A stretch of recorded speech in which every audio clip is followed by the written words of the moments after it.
வணக்கம்,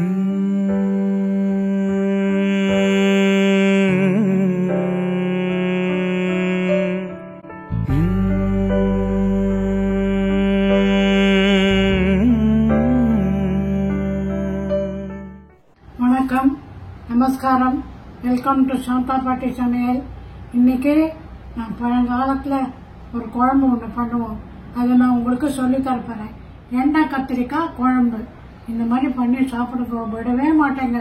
பாருங்க, நான் சொல்லித்தரேன், ஸ்ரவன் பண்ணுவான். பாட்டி சொன்ன மாதிரி இது ஒரு ஸ்பெக்டாகுலர் டெலிகசி. இது எல்லாருக்குமே ரொம்ப ரொம்ப பிடிக்கும். சுட சுட சாதத்துல கொஞ்சம் நெய் போட்டு, கொஞ்சம் பச்சை நல்லெண்ணெய் போட்டு இந்த எண்ணெய் கத்திரிக்காய் குழம்பு பிசிஞ்சு ஒரு ஏதான ஒரு காயோ இல்ல ஒரு அப்பளமோ தொட்டுன்னு சாப்பிட்டோம்னா அது ரொம்ப ஒரு ஹெவன்லி கம்ஃபர்ட் ஃபுட்டா இருக்கும். இது ஒரு டிஃபரெண்ட் யூனிக் ரெசிபி. அதனால இதை நம்ம பார்க்க போறோம். பிஞ்சு கத்திரிக்காய் வாங்கி அலம்பி வச்சு நல்ல தண்ணியில போட்டிருக்கேன். இதை எடுத்து இதுல போட்டுடுங்க. சரி, போட்டுட்டு எப்படி கட் பண்றதுன்னு சொல்லி தரேன். இந்த தண்ணி நல்ல தண்ணி, இதை எடுத்துக்கலாம். இதை பாருங்க, இந்த பக்கம் கட் பண்ணிடுங்க. கட் பண்ணிட்டு இப்படி போட்டு நடுவுல ஒரு கோடு போடுங்க. ஜாக்கிரதையா போடுங்க, கைய வெட்டினாதுங்க. முக்காலுக்கு வெட்டினா போறோம். சரி, நடுவுல ஒண்ணு போட்டுருங்க. ஓஹோ, அத தண்ணியில போட்டுருங்க. இதே மாதிரி எல்லாத்தையும் அழகா, எவ்வளவு பிஞ்சா இருக்கு பார்த்தீங்களா? உடனே பிரிச்சு பார்க்கணும். பூச்சி இருக்கும் கத்திரிக்காயில.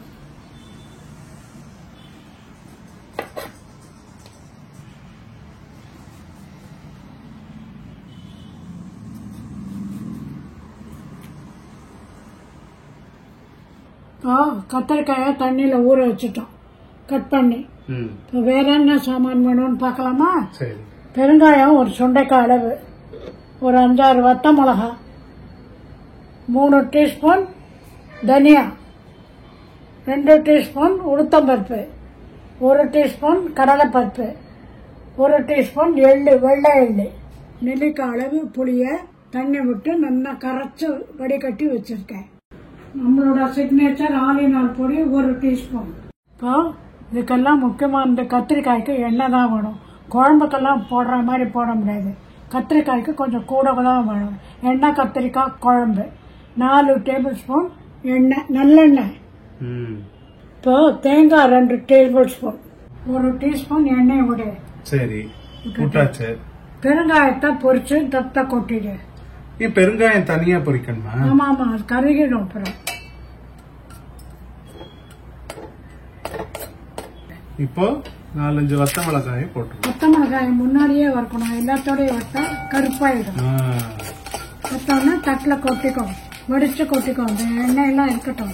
சரி சரி, இது ரெண்டையும் வறுத்தாச்சு. இப்ப என்ன பண்ணணும்? இப்போ உளுத்தம்பருப்பு போடு. சரி, கடல் பருப்பையும் போட்டுரும். கொஞ்சம் பாதி செவக்கட்ட இந்த தனியா இருக்கு பாரு, போடு. கொஞ்சம் செவக்கட்டும். சரி, பார்த்துக்கோ. இதெல்லாம் ரொம்ப நல்ல வாசனை வருது. தனியா போடு. போட்டியா அது வரவிடட்டும். தனியா வாசனை வரும். போனோம்ல எண்ணெய் போட்டு எண்ணெய் வறுத்துடும். போறோம், ஆஃப் பண்ணிடு. அந்த சூட்லயே பொரிஞ்சிடும். போறோம். இப்போ இது எல்லாத்தையும் வறுத்தாச்சு. ஆறணும், நல்லா ஆறணும். உப்பு போட்டுக்கோ. இதுக்கு உண்டான உப்பு போட்டுக்கோ. ரஃப்லி அரௌண்ட் 1 டீஸ்பூன். இந்த பாரு, இப்ப ஆறி எடுத்துக்கணும். இதுல தேங்காயை போட்டுக்கோ ஓரமா. இத முதல்ல பொடி பண்ணிட்டு கடைசியில தேங்காயை போட்டு அரைக்கணும். அப்பதான் நல்லா இருக்கும். இது பாருங்க எவ்வளவு அழகா கோர்ஸா அரைச்சிருக்கோம். நம்ம இத நம்ம இந்த ஒரு பவுல்ல டிரான்ஸ்பர் பண்ணிடுறோம். இந்த பூ மாதிரி அளந்திருக்கு பாரு, இத ஒண்ணு எடுத்துக்கோ. தண்ணிய சொட்டி அலம்பிடு. இதுல கொஞ்சம் எடுத்துக்கோ. கொஞ்சமா இதுக்கு நேரம் வச்சுக்கோ. கொஞ்சமா போடு. மூடிடு. மூடிட்டு ஓரமா வை. அதே மாதிரி எல்லாத்தையும் பண்ணு.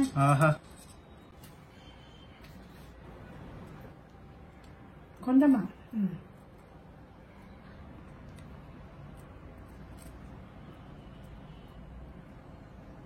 இப்ப நம்ம ஒரு அப்ராக்சிமேட்டா தான் இந்த பொடி பண்ணிருக்கோம்.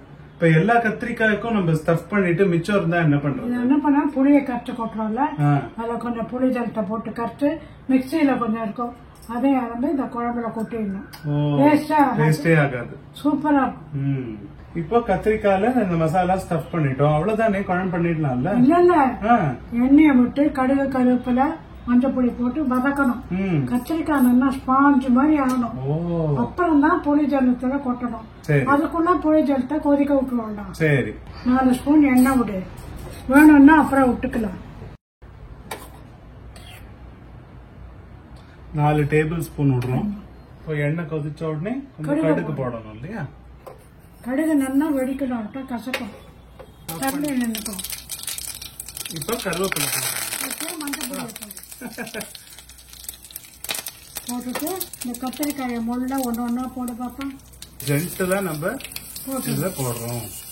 சிம்ல வேகும், கையில வைக்காதாங்க. கத்திரிக்காய் சாந்து மாதிரி வதங்கணும், முள்ள இருக்கு.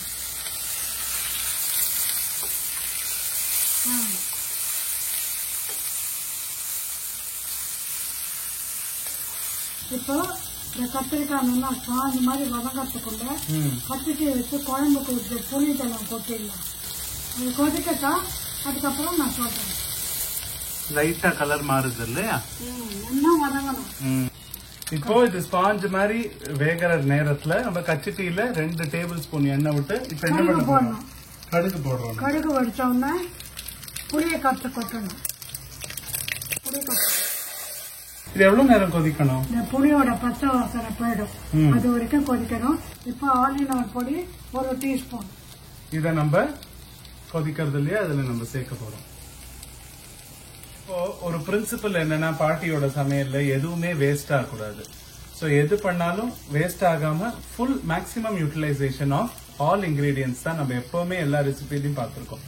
சோ அது மாதிரி இப்ப மிக்சியில இருக்கிற மிச்ச இன்கிரீடியன்ஸ் பொடி எல்லாம் நம்ம தண்ணி விட்டு கலக்கி இது எல்லாத்தையும் நம்ம சேர்த்து இந்த குழம்புல ஆட் பண்ண போறோம். நல்லா கலக்கிக்கும், அதை கொட்டிடு கொட்டிடு அப்படியே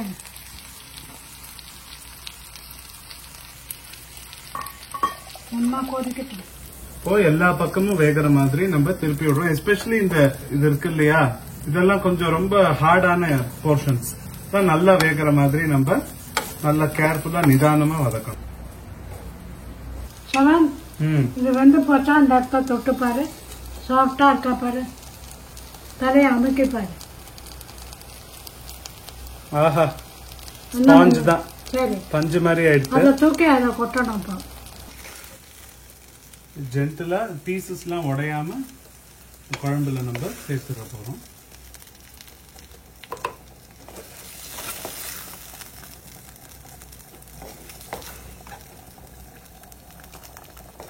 பாருங்க எவ்வளவு அழகா முதக்க மேல முதந்து ஸ்விம் பண்றது பாத்தீங்களா, மேல மேல முதக்குது பாருங்க, சூப்பரா இருக்கு குழம்பு. சாப்பிட்டு பாருங்க, விடமாட்டீங்க. இன்னைக்கு உங்களுக்காக இதை பிரசன்ட் பண்ணியிருக்கோம். வீட்லயே ரொம்ப அழகா ஈஸியா நீங்க பண்ணலாம். இந்த ஸ்டெப் பை ஸ்டெப் ப்ரொசீஜர் நீங்க ஃபாலோ பண்ணீங்கன்னா உங்களுக்கு நாங்க பண்ற டேஸ்ட் அப்படியே உங்களுக்கு வரும். நிறைய ரெசிபிஸ் நீங்க ட்ரை பண்ணிட்டு ரொம்ப நல்லா வந்திருக்கு, அந்த டேஸ்ட் ரொம்ப பியூட்டிஃபுல்லா வந்திருக்குன்னு சொல்றீங்க. அது நினைக்கும் போதே எங்களுக்கு ரொம்ப சந்தோஷமா இருக்கு. இந்த மாதிரியான ஒரு ட்ரெடிஷனல் ரெசிபியும் நீங்க வீட்டுல பண்ணும்போது பார்ட்டிக்கு வர அதே டேஸ்ட் உங்களுக்கும் வரும். நிறைய ரெசிபிஸ் இன்னும் நாங்க போட இருக்கோம், அதனால சப்ஸ்கிரைப் பண்ணுங்க. நன்றி, வணக்கம்.